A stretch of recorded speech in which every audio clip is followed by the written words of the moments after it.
either your running circle friends have told you that yoga is great, or you just have heard about it in the periphery, in the ether, or you're like, yeah, okay, I know yoga is supposed to be great for yoga, or running is supposed to be good for yoga, yoga is supposed to be good for running. You get the idea. And so you want to know why that is. Well, I'm going to tell you the 6 things that yoga helps benefit your running capability and your running kind of performance and practice. But also this is part 1, and so this is going to be part 1. Check out the link below for part 2. In part 2 I go into much more nitty-gritty details, but this is going to be just those general things that you can expect, those effects of yoga on your running practice. And you might be like, who in the world are you? Well, I'm Morgan. I have taught hundreds of runners over the course of the last decade, and I'm a yoga teacher, a dietitian, and super passionate about running and just overall wellness. So come on and let's dive in. Holy smokes. Okay, so now we're gonna get started, kiddos. So the number 1 thing that the effect of yoga on your running practice will be increased flexibility. Now this is a pretty general and I guess expected one, but the reason I want to bring it up is because a lot of times when I hear people talk about why they can't do yoga, it's because they're not flexible. Well, let me tell you, I'm about to blow your mind, because you do not need to be flexible to do yoga. And in fact, if you're not flexible, that's why you do the yoga. And I find that runners and athletes specifically are extraordinarily tight, and that's because we overuse muscles. So we overuse we overuse like our quads, for example. Quads tend to be really tight, and then hamstrings and glutes. Hamstrings are really tight, but glutes are really weak. And so definitely in a yoga practice, you're going to find more flexibility with some of those overused muscles. The other really important thing is that you're going to find strength. Number 2, strength. So when we do run, we're only using the same muscles over and over and over again, right? Like, we're not really using our arms, we're not really using our core, but what I love about incorporating a yoga practice into a running training program is that you get strength in ways that will benefit your running. So take, for example, core. I mean, unless you're like sitting there doing some crunches, like, you're probably not really working your core if you're in an intense running program for either a half marathon or a marathon. And that just doesn't really always happen. But if you start to add in some yoga, and I actually have videos that are yoga core videos for runners that you can check out below. But when we start to add in some core, that actually is going to stabilize into our whole abdominal cavity. And the reason that's so important for stabilization is because it keeps you upright. So a lot of times, if you've ever gone on a really long run and your low back starts to hurt, if that's ever happened to you, part of that is because we have weak back muscles and core muscles that we're running oftentimes, this is exaggerated, but we're running like this. And so we need the core and the back strength to help keep us upright and stabilize so we can then continue to do our little thing. So strength is a really big one. And then of course it's whole body strength. So core is one example, but you're going to use like arms and things like plank or in down dog even, and you're just going to use more muscles than you would running. I also really like strength when it comes to the glutes, and I'm going to talk to you a little bit more about that in part 2. So again, be sure to check that out below. I have to look at my notes. Not gonna lie, memory, notes, what I want to say doesn't always come super fluid, so I have to look at my notes. Number 3, biochemical balance. Now, biochemical, biomechanical. See, and sometimes I look at my notes and then I don't actually like see and read. It doesn't connect. But biomechanical balance, and what I mean by that is the biomechanics of the body are naturally imbalanced, and so with yoga we start to bring them more in balance. But when it comes to balance poses in particular, so anything where we're standing on one leg, like a tree pose, tends to be really difficult for runners and athletes, and that's because we're really used to staying on 2 feet. Well, the second we start to get into just 1 foot actions, all of these little stabilizing muscles in our feet can actually fire. And that's so important because if you do any kind of trail running, especially, like your foot needs to be really able to like be mobile and nimble and stabilize you to keep you upright, step after step after step, no matter how many miles you're doing. So balance is a really big thing. But from a biomechanics standpoint, again, going back to the quads, I tend to find that's like the biggest thing, is that we have overused quads and underused glutes in running. And so yoga, hey, chair pose, right? Whoop. Or any of the kind of the lunge positions, we try to, I actually, with my running students and in my yoga for athletes, yoga for running classes, I have you literally tap your little ass and get that glute to fire, because if you're running, there's a really good chance you're just not used to having it fire. So we start to kind of balance out those muscles that are overused, particularly the quads, and then work into some of those weaker ones, the glutes, strengthening them so we don't develop injuries and we don't develop those imbalances that really do affect our structure and alignment. But like I said, I find that those are the things that create injuries that we just don't want.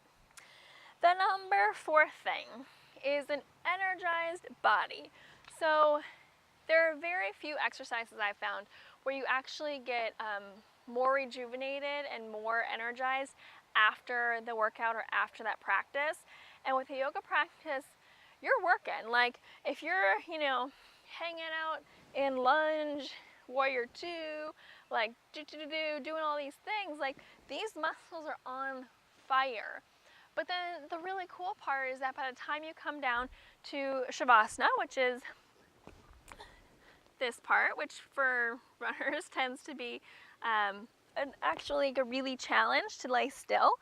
But when we come to Shavasana, that's where we have sort of that integration of the mind and the body benefits. And it does this really great sort of restoration process. But we have to show up on our mats in order for that to happen. So by the time you then leave your mat, leave your yoga practice, there's a really, really good chance, don't know the number specifically, but I'm going to go with the 99.9% chance that you're going to feel more energized once you leave than when you came in. And now this is hugely important after any kind of long run or intense training. So think about if, for example, if I go for a 10-mile run and an 8-mile run, when I get home, I am pooped. And the last thing that I want to do is yoga. But I know that if I just do some legs up the wall, or some of those yoga exercises for tired legs, which I have a video for that as well, check it out below. But if I do any of those types of exercises and those types of moves and asanas, poses, I actually feel like 100 times better and more energized than even when I started my run, which is pretty incredible and powerful stuff. So that's number 5 was energized body. Number 6, increased lung capacity. This is probably my favorite one to talk about. And the reason is because, runners, we oftentimes, we're very physical in terms of, we have running coaches to tell us how many miles to do. We have training coaches to tell us how many squats to do or whatever it might be. And so I think that we're pretty used to thinking about our bodies from a physical standpoint, but we don't always think about the mind-body benefit. Mind is another thing that we'll talk about in part 2, but when we think about the lung capacity, that's a very tangible but yet not often thought about part of a yoga practice. And we can train our muscles, we can do the lunges, we can do the miles to get our muscles trained, but how many of you are actually training your lungs? That is the question. Well, the cool thing about yoga is that it increases the lung capacity, so it actually then increases endurance and can make you faster just because you have more lung capacity. So there's a threshold where your muscles can only go so far. If you don't have the oxygen to carry that, if you don't have sort of that lung capacity to carry the oxygen to your muscles, they're not going to perform as well. They're going to build up more lactic acid and you're going to get tired faster. So lung capacity is huge. Oftentimes we only breathe short and shallow, only about in this first third part of our lungs. In yoga we talk about the 3-part breath, which uses the whole, really kind of the whole abdominal, the whole trunk region. And we also talk about breathing into the sides. And let's just try it right now. Take your index finger and thumb around your rib cage, and you can do this sitting down, you can do this standing up, it doesn't really matter. But just take a couple like normal breaths and notice if you feel your rib cage move.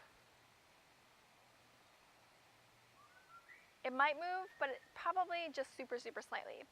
Now think about increasing the lung capacity and drawing your breath out in each direction, and notice what happens. So take a deep breath in, hold, and then exhale. Notice what happens to your rib cage. Awesome, right? So do that a few more times.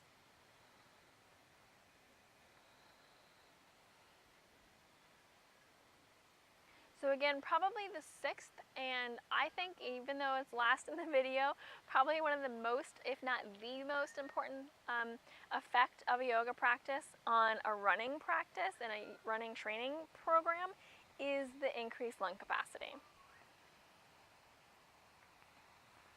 So let's review. The 6 effects that you can expect from a yoga practice on a running regimen. The number 1 thing, increased flexibility.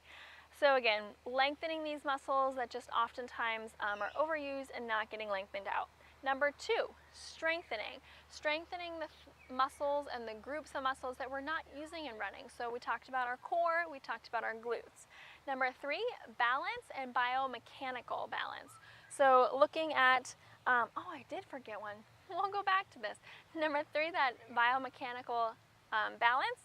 So looking at, things that are overused, the quads, and then balancing it out with the glutes. And then the number 4 thing that we did not talk about, but I'm going to talk about it right now in the review because it's just as important, is that body and mind connection. So again, we talked about how in Shavasana, it's sort of that integration of the mind and body connection. But if we can think about if we can have that focus and sort of that ease in our minds, I find that when it comes to our body, that translates as well. And that's, again, totally something that you can expect from a yoga practice. And then number 5th thing is an energized body. So thinking about how tired you feel after a hard workout or hard run, in yoga you actually can feel more energized, which is really kind of crazy, but totally happens. And the 6th and final thing is increased lung capacity. So again, I can get out of breath really easily, and I have asthma, so for me running has always been a challenge, but through a yoga practice, it's amazing sort of the breath benefits that I've gotten, and I didn't even get into whole like breathing exercises and meditation until way later on in my yoga practice. So even if you're drawn to more of the physical part of a yoga practice, you can definitely expect increased lung capacity. So there you have it. I hope that was helpful. If it was, give me a little like or a comment below. Let me know sort of what your favorite effect is of a yoga practice in your running regimen, or the one that you're most looking forward to. And if you felt that this video was helpful, please subscribe so I know how to create more amazing content for you. And I look forward to seeing you soon. Until next time, keep it kind.